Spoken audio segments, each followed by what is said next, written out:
Welcome to Kenton Teaches. Enjoy the video. In this video, I will show how to change the battery in your VW Tiguan key fob.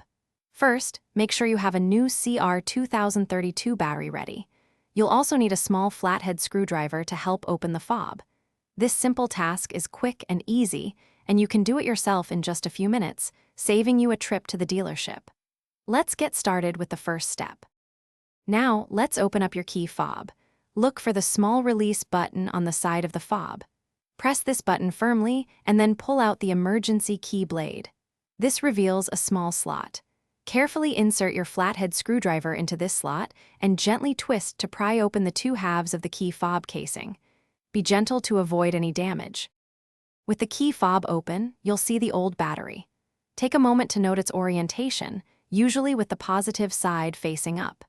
Gently pry out the old CR2032 battery.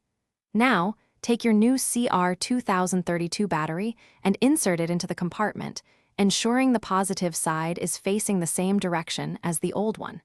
It should click securely into place. Finally, carefully align the two halves of your key fob and press them together until they snap securely shut. Reinsert the emergency key blade. Now, it's time to test your newly re-energized key fob.